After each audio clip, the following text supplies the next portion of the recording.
ಅತ್ಯದ್ಭುತವಾದಂಥ cinema ಇದು. ತುಂಬ ಸಂತೋಷ ಕೊಟ್ಟಿರ್ತಕ್ಕಂಥ ನಮ್ಮ ಕನ್ನಡ ಚಿತ್ರರಂಗದ ಬಗ್ಗೆ ಒಂದು ಹೆಮ್ಮೆ ಅನಿಸುವಂಥ ಒಂದು ಪ್ರಯತ್ನ ಇದು, ಒಂದು ಪ್ರಯೋಗ ಇದು.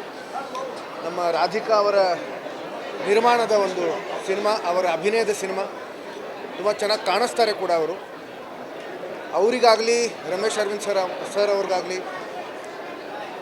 ಹಾಗೆಯೇ ಬೇರೆ ಕಲಾವಿದರುಗಳಿಗೆ ಸಾಕಷ್ಟು ಒಳ್ಳೆಯ ಅಭಿನಯ ನೀಡೋದಕ್ಕೆ ಒಳ್ಳೆಯ ಅವಕಾಶ ಇರತಕ್ಕಂಥ ಸಿನಿಮಾ ಇದು. ಸಾಕಷ್ಟು ತಿರುವುಗಳು ಕೂಡ ಈ ಸಿನಿಮಾದಲ್ಲಿ ನಾವು ನೋಡಬಹುದು. ಅಂದರೆ ಒಂದು ರೋಮಾಂಚನ, ಒಂದು ಭಯಾನಕ ಅಂತಂದರೆ ಒಂದು ಹಾರರ್ ಸಿನಿಮಾ, ಅದರ ಜೊತೆಗೆ ಸಾಕಷ್ಟು ತಿರುವುಗಳು ಇರತಕ್ಕಂಥ ಒಂದು ಆಸಕ್ತಿ ಮೂಡಿಸುವಂಥ, ಕುತೂಹಲ ಮೂಡಿಸುವಂಥ ಒಂದು ಸಿನಿಮಾ ಇದು. ಇದು ಕೇವಲ ಮೊದಲನೇ ಭಾಗ.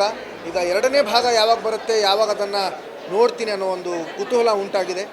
ತಾವೆಲ್ಲರೂ ಈ ಒಂದು ಸಿನಿಮಾನ ಹೆಚ್ಚು ಸಂಖ್ಯೆಯಲ್ಲಿ ನೋಡಿ ನಮ್ಮ ಕನ್ನಡದ ಈ ಒಂದು ಪ್ರಯತ್ನಕ್ಕೆ ಪ್ರೋತ್ಸಾಹಿಸಿ ನಮ್ಮ ಕನ್ನಡ ಚಿತ್ರರಂಗವನ್ನು ಬೆಳೆಸಿ ಅಂತ ಕೇಳ್ಕೊತೀನಿ. ಹಾಗೆಯೇ ಈ ಥರದ ಪ್ರಯೋಗಗಳು ಇನ್ನೂ ಮತ್ತಷ್ಟು ಮಗದಷ್ಟು ಆಗೋದಕ್ಕೆ ಅದಕ್ಕೆ ಅಣಿ ಮಾಡಿಕೊಡಿ ಅಂತ ನಾನು ತಮ್ಮಲ್ಲಿ ಕಳಕಳಿಯಿಂದ ಕೇಳ್ಕೊತೀನಿ.